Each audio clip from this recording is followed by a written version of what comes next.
Welcome to the showcase, baby. Oh, the showcase. Righteous minds.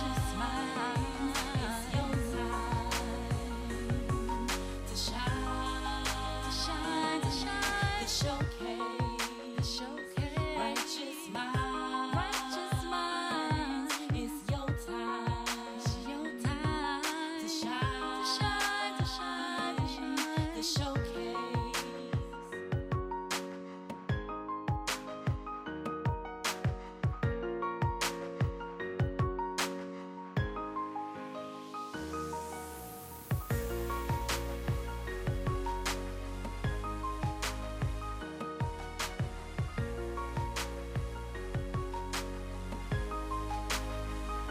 Greetings and welcome to the showcase. Today we have a special guest, filmmaker Darell Smith Jr. Hey, how you doing? And he is an entrepreneur, filmmaker, family business. They have at least a dozen movies out. And we're going to introduce this young man, let him introduce himself, tell us about what he's doing, his new feature film, Yes. and other films that he's doing. And so, welcome, sir.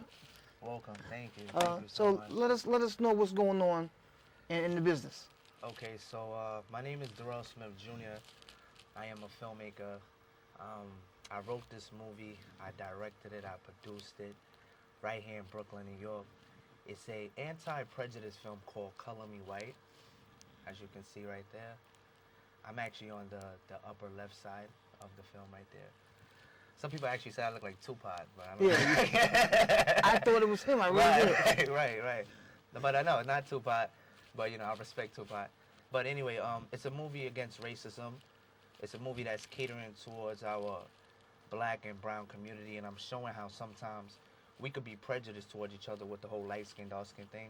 So I want to bring that to the light, and then I want to show people that it's not a white race, it's not a black race, it's a human race at the end of the day. So it's a positive, uplifting unity movie that shows that love can overpower hate. And the reason why I shot this film is because I feel like this is a film that needs to be shown nowadays. I feel like, you know, there's a lot of, you know, racial issues nowadays. And, you know, some people even told me, you know, Darell, you know, this is a really hot topic.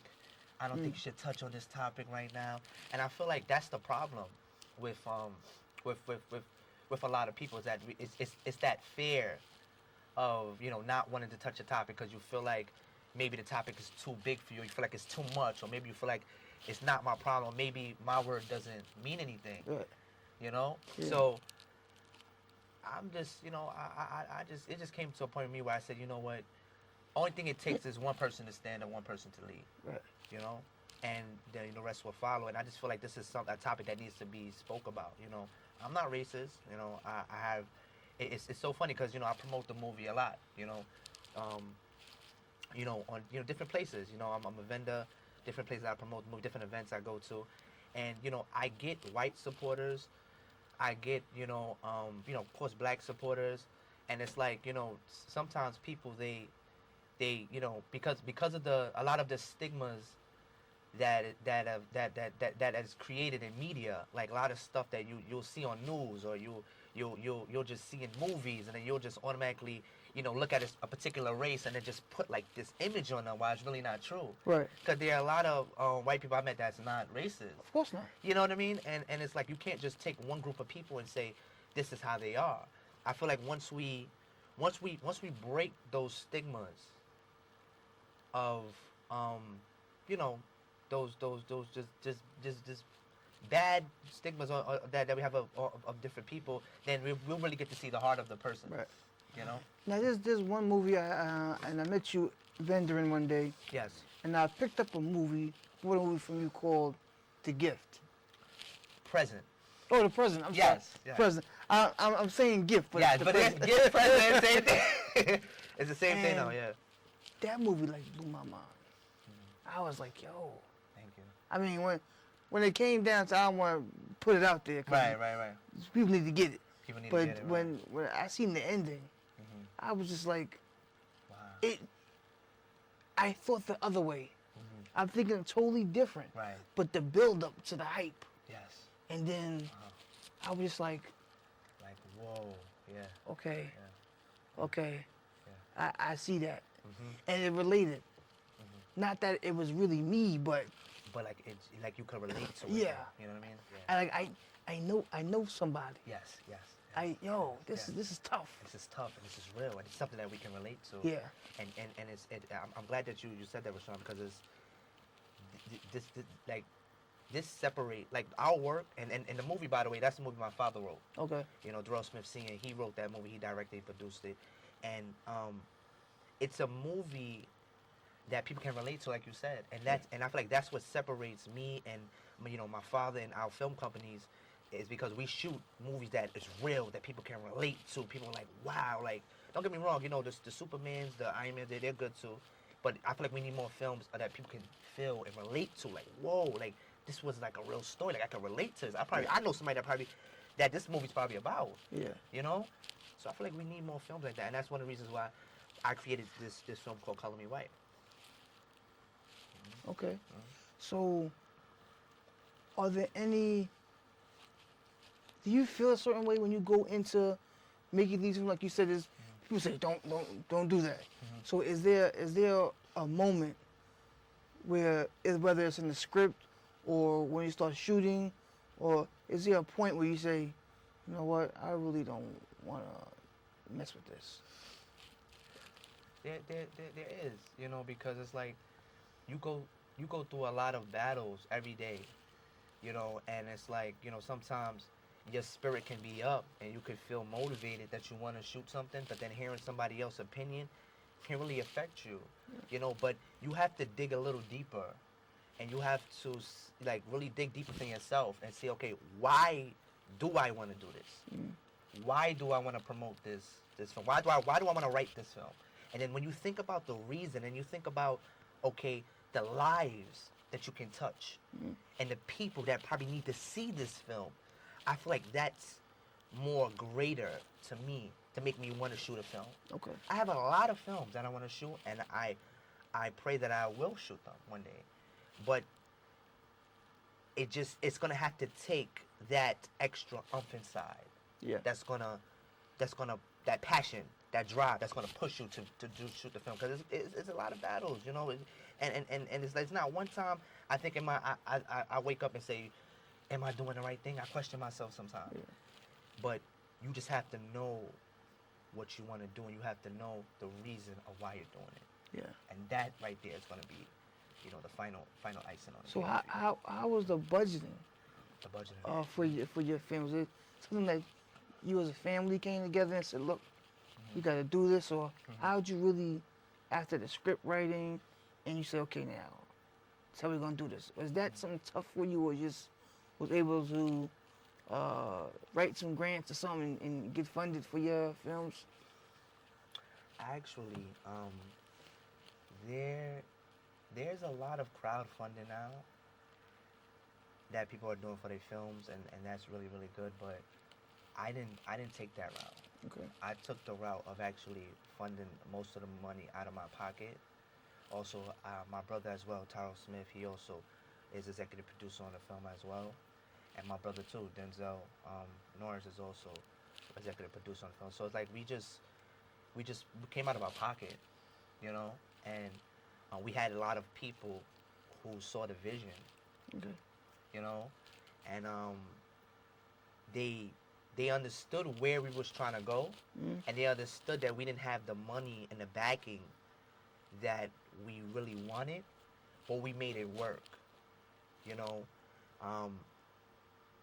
we just pushed through, and it was a blessing that the certain people who was a part of this film, like even Victoria, who was able to give to the film as well. Like when I say give to the film, I don't mean money wise, but I mean, like, okay, say if we need a place to shoot, Yeah. they'll say, okay, I'll let you use this place because everybody saw the vision, and there's certain people that will come and say, okay, listen, you want me to work with you,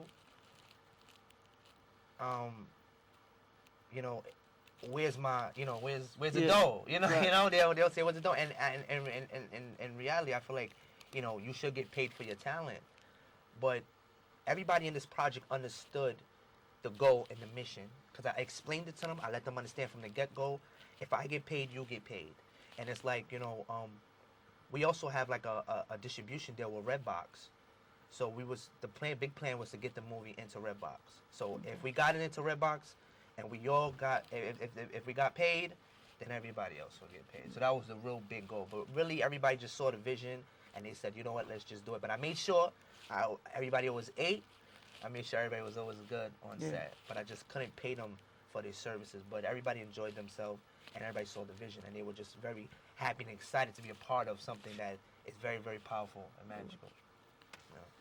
So, throughout this process, how did you get to this point? Did you just wake up as a child and say, look, I'm going to do this? Did your father always do it? What was in the process of getting to where you're at? How did you begin? It's so funny. It's so funny that you're asking this, Rashawn, because I was actually speaking about this last night to a good friend of mine. I started, nobody would ever believe, but I started on a psychic, the psychic phone, when psychics were big. And during that time, psychic videos was only like maybe 30 seconds. Now when you hear people filming on their phone, it's like, okay, it's the norm. Yeah. They got the iPhone, they're like, technology's a lot higher now. Yeah. But I started on on a psychic phone. And I was just filming myself doing certain skits, 30-second skits, and to the point I would act as if I'm one person, then I would act as if I'm somebody else. Like, you could even look at the videos right now if you want to. If you go on YouTube and you type in my name, Darell Smith Jr, DarrellSmithJr on YouTube, and you scroll down, you'll see the videos that I'm talking about. It's like a little 30-second clips, and I just, the words, Rashawn? It was just it was something inside of me where I was just like, okay, this is what I want to do. I was coming out of high school, and a lot of times when you're in high school, some people, they know what they want to do, but then sometimes you really don't know what you want to do. You got to find your niche or really what you want to do. And it was just like, I was at that point, and I just had a passion for being in front of the camera, talking, performing. So I just took that step of faith, and I said, I'm just gonna video record myself with a psychic camera I had at the time, where I only filmed 30 seconds, and I was just filming myself, acting in front of the camera, and my family actually thought something was wrong with me. My family, they were actually like, are you okay? Like, is something wrong with you? But they didn't understand that I was enjoying myself. They didn't understand that I was coming out of a shell, or I was learning at the same time. So I was filming myself, and that little phone camera turned into another camera. And then that one camera helped me shoot a short film. And then after one short film came another short film. Okay. Then after that short film came another film, and it just continued to go to the point where I have invested into a better camera. Yeah. And then a couple more short films came. Stuff with families came. Weddings came. Family birthday parties came, I filmed. And then eventually it just built up to me shooting my first feature, Color Me White. Okay. So it was a stepping stone that was very small, but it grew. Okay. Yeah. To me actually finishing my first feature film, and I know I'm willing to continue to grow to shoot more feature films. Partly. Now that you have these films, what's the future hold? What do you see yourself going from here? Is there, just what is your? Do you want to continue working on indie projects, or do you think you can be able to grow and, be with Denzel and these other kind of cats, or some people, they're not even interested in being quote unquote Hollywood. They want to stay planted on the ground. So I just want to know, what do you see yourself directing this? I see myself going far. I could see myself with the Denzels. I could see myself with the Tyler Perrys. I could see myself doing a lot. I could see myself doing films coming out in theaters, and then I could see myself doing films independently too. But it's the type of films I'm gonna shoot. Okay. You know, if everything is right, everything looks right, and it stands for the messages that I promote in my film, I'm with it. I'm willing to promote. I'm willing to, get the messages out there, because that's what's really my goal, my passion, is to promote positive messages through my film. Now, I don't mind staying independent. I don't mind staying independent. I don't think there's nothing wrong with that. But I know that there are stages of growing. Yeah. And me being with the Denzels, the Tyler Perrys, the Spike Lees, if that's what I'm destined to do, I'm willing to do it, and I feel like I can do it. Okay. I know I can do it. So, yeah. Sky's the limit with me.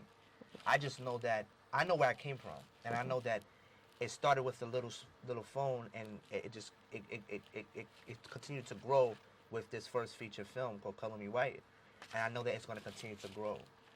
So I could see film studios, I could see a lot of things. Okay. Yeah.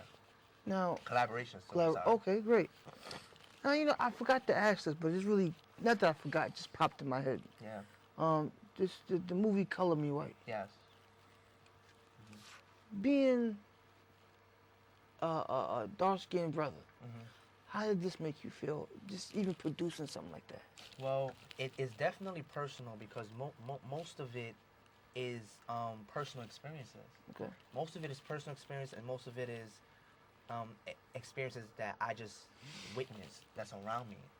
In the family, or witnesses that I witnessed with friends, or just stuff I see in public. Yeah. So it's a film that really means a lot to me, because I have witnessed it a lot. Not with everybody, but I have witnessed a lot of things, like certain, prejudice ways, like walking down the street, seeing an older white woman, and she'll hold the bag, or she'll look at me in a certain type of way. Or certain people will look at me, they wouldn't know what type of person I am until they hear me speak, and then, they'll say, okay, well, he's cool. So I feel like it's stuff that we all battle. Right. Even somebody of your skin complexion, I know it's stuff that you battle as well, Yeah. that we all go through. So I feel like, shooting this film, I was very passionate about it, because I feel like this is a film where people need to see this film, and we need to grow as a people. We need to look at a situation from a third person's perspective, and say, wow, like, do I really look like that? Like, Yeah. wow, do we really act like that towards each other? Yeah. Or like, is it really that bad? Yeah. So we can really look at it and say, wow, well, I need to change. Yeah.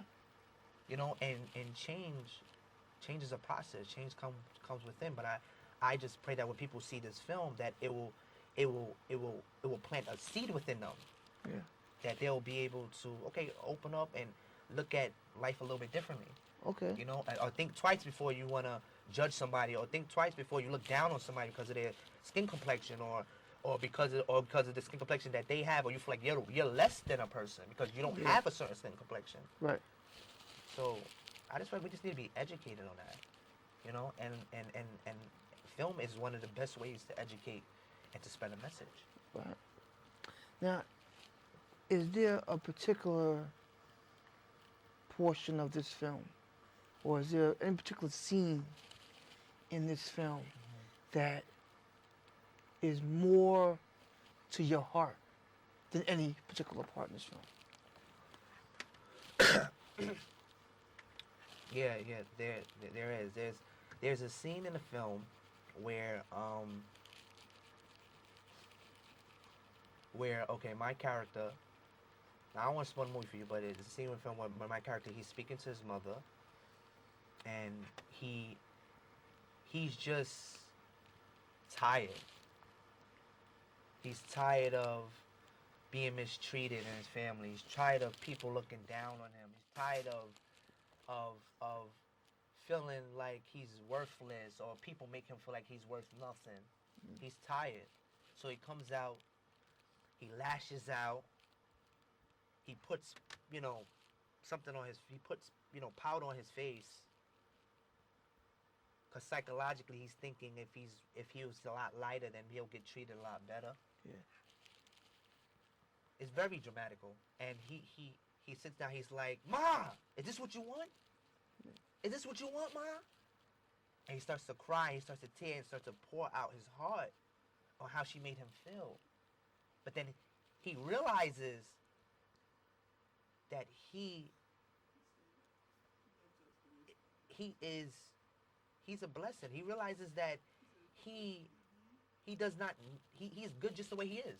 Okay. And if you don't accept me, then all right, you don't accept me, but I was created this way for a reason. I didn't choose to look this way, but everybody has beauty in them. Yeah. And this is what he shares to his mother. His mother, she breaks down. Okay. Because she knows she hasn't been, the best person, but she didn't think it was that bad. But then when you see a kid coming out, crying to you, lashing out to you, telling you the things that you made them feel, it touches you. And I feel like that's one of the most touching scenes in the film. Okay. Because he opens up and he tells her how she made him feel less of a person, and how he felt less of a person, how he couldn't move forward in life. Because of the way she made him feel. But then he realizes that he can do it, and that he will do it, and that he'll be better.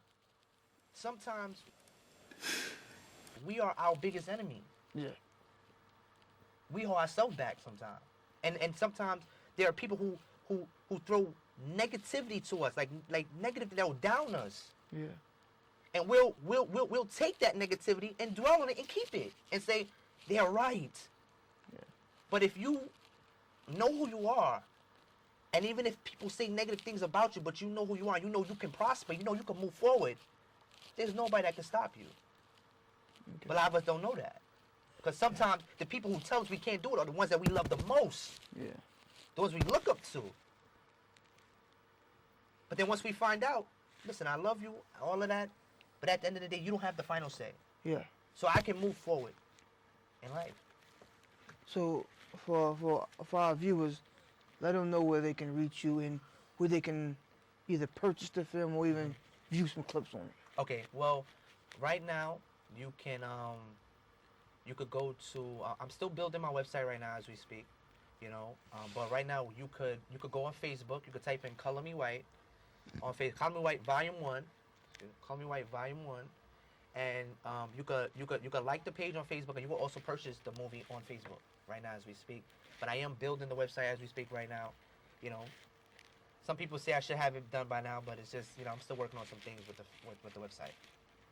And you can also watch a trailer of the clip if you type in Darell Smith Jr. Darrell Smith Jr. Color Me White. If you type in Darell Smith Jr. Color Me White, you could see the teaser on YouTube of the film. Okay, wonderful. And we all look forward to seeing your films and seeing the future. I'm sure you got pretty more productions in Yes, I do. in your bag and Yes, up your I do. sleeve. Yes, I do. So we really do look forward to see what's going on with you, and we wish you the most and best of success. Thank you very much. I appreciate that. So once again, we're here at the showcase, showcasing the best and the brightest talents that we could produce. Yes. See you next week. This is the showcase with Darell Smith Jr. Color Me White. Color Me White. D&D Films. Blessing. Okay.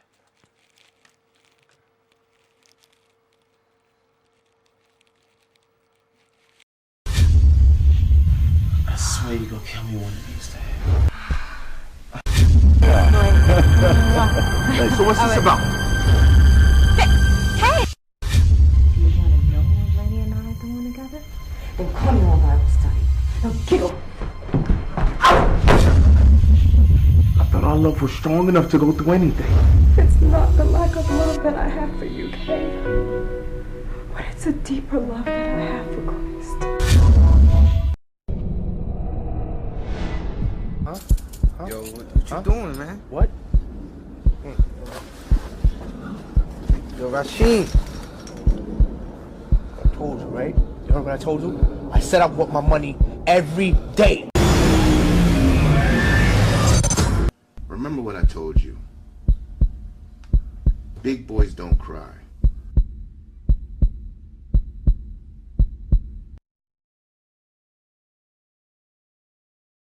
I give myself away.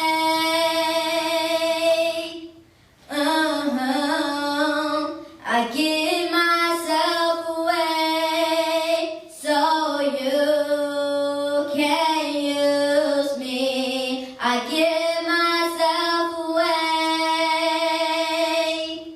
Oh, I give myself away so you can use me. Here I am, here I stand. Lord, my life is in your hands. Lord, I'm longing to see your desire revealed in me. I give myself away, oh Lord.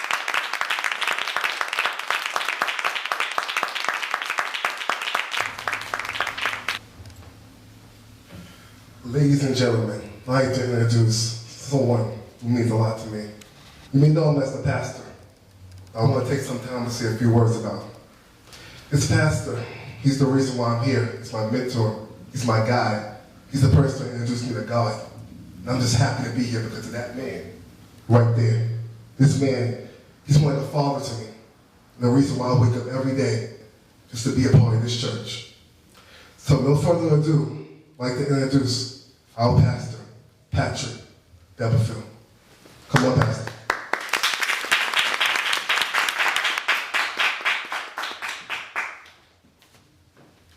Praise the Lord.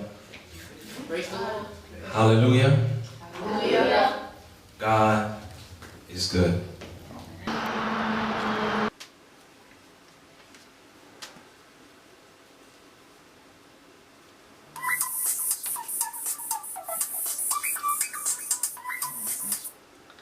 Hey, happy Mother's Day, Ma. Good morning, baby. How you doing, though?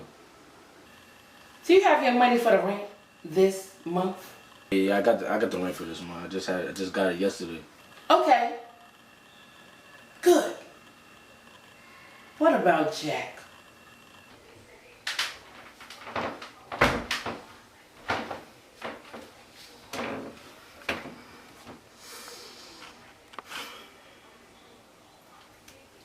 Jack, he said later on this week you'll have it, something like that.